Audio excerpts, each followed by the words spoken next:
او زما سره کوم ورونو چې کومه منډه والې ده او د میډیا ملګرو او په پنډال کې او په دیوالونو او په دې خور شا کې ناست نوجوانانو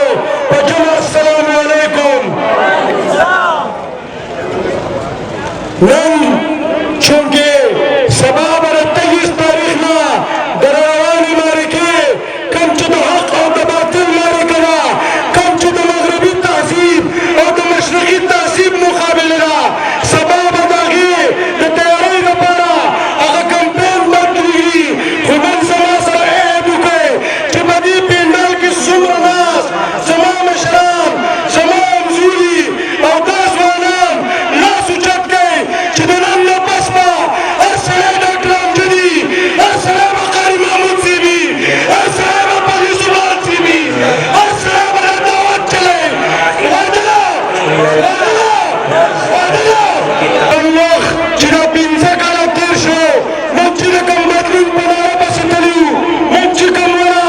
د بدلون په ناره هغه ووټ ورکړو، نن د هغوی کارکردګي تاسو مخې ته ږدم په 4 پوینټونو کې بیا به راته خپل د MMA د مټې تحصیل د رهنماګانو ایجنډه مخې ته ږدم چې علماء کرام کله په حکومت کې راشي هغوی به څه کوي. لاول 15 کاله چې کوم د بدلون وخت تېر شوی دی د دوی صرف کرپشن کړی دی. 300 ارب روپۍ یې غلب کړي دي. څومره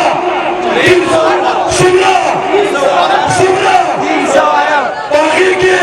د بلیون ټري په نوم پراجیکټ تاسو وګورئ بلیون ټري په کوم ځای کې لګېدلي دي، هغه دوی خوړلي دي. دویم په پېښور کې د PRT په نوم چې کوم کرپشن شوی دی، بیا د EOBI د هغې نه چې کوم دوی قرضې اخیستې دي. څلورم د بیوټیفیکیشن په نوم چې کوم دوی په اربونو روپۍ وهلي دي. برقې بابا او د هغه 40 چور دا ټول به لېږو، د مټې تحصیل په سطحه کې کوم کرپشن شوی دی. په اریګیشن کې څومره بندیانې شوي دي، څومره ټینډرې شوي دي او څومره ایسټیوګان ایکسیانان بدل شوي دي. د 15 لاک ډالره او د 46 لاک روپو پورې دې د خیرۍ سړي اخیستي دي. دا کرپشن نور کرپشن څه ته وایي؟ په ډیامې کې چې کومې بندیانې کړي دي بغیر ایډورټایزمنټ نه خپله پردي اخیستي دي. هغه کیس په های کورټ کې موجود دی. دا برقې بابا او 40 چور دا به لېږو. تاسو ته دا باور درکوم انشاءالله تعالی روان دور د متحد د مجلس عمل دی او انشاءالله د دې برقې بابا او د ده سره چې کوم 40 چور دي مفتي بلغت صاحب دی په ډګر جیل کې به ورته استقبال ته ولاړي.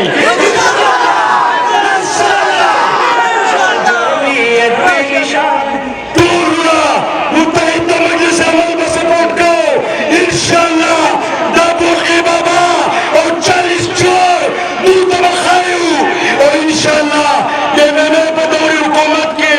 زموږ ایجنډه به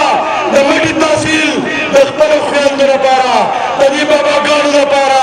د علماء کرامو لپاره انشاءالله د ښار نواله او د کانجو په منځ کې ځوانانو لپاره به 1 ډګري کالجي انشاءالله یو به زموږ د خویندو لپاره ډګري کالجي انشاءالله، بل زموږ د درشخیلې او د صخرې په منځ کې 1 ډګري کالج د هلکانو لپاره او 1 ډګري کالج زموږ د خویندو لپاره انشاءالله. زموږ د مټې هسپتال تاسو ټولو ته پته ده چې په دې کې چې کوم اپګریډیشن شوی، په دې کې چې کومې کمرې جوړې شوې وې، په دې کې چې کومه OPD جوړه شوې وه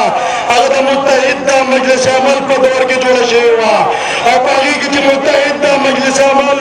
چې کوم د زړه درد والا مریض راشي ICU جوړه کړې وه. دې بدلون حکومت هغه فنکشن نه کړه. د MMA دور را روان دی، MMA به جوړه انشاءالله. د دې نه علاوه زموږ څومره بېروزګاره نوجوانان دي هغوی به هنرمند کوو انشاءالله.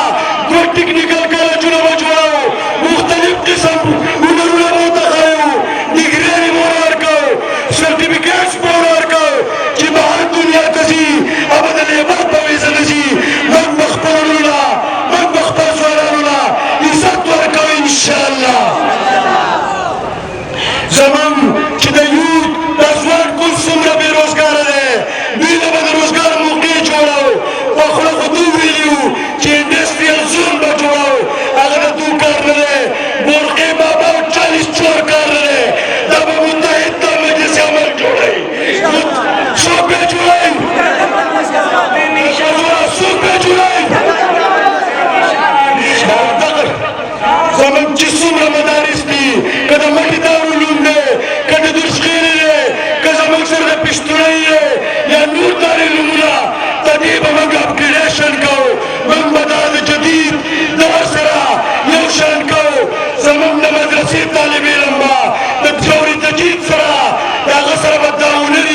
هراسمنټ نشي کولی هغوی د مال ته تحفظ نشته انشاءالله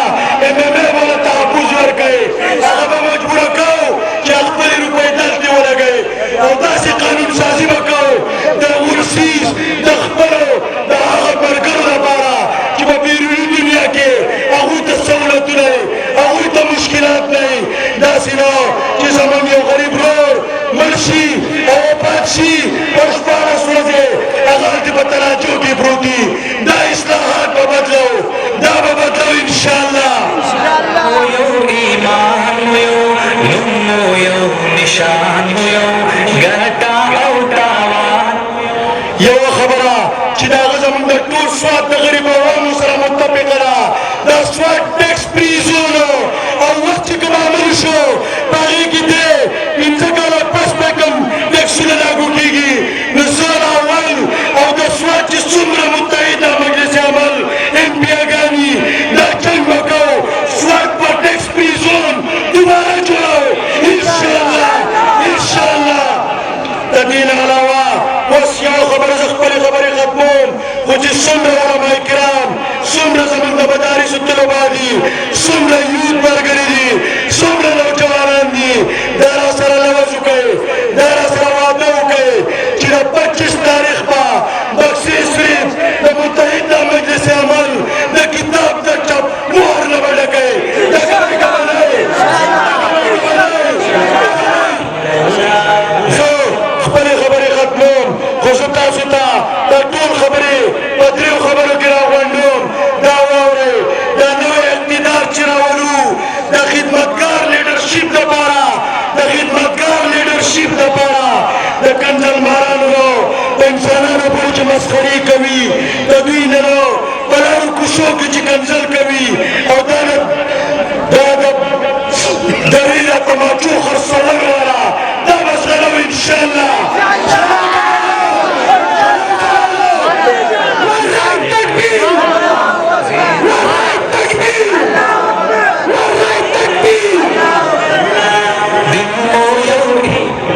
عزتمند ورونو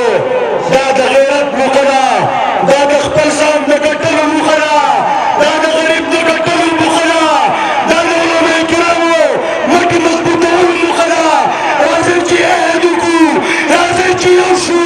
چې نه راته څوک سریکوټ ووایي نه راته څوک سپکجن ووایي نه راته څوک ورکجن ووایي او انشاءالله دا بورخې بابا او 40 چور د ګرچې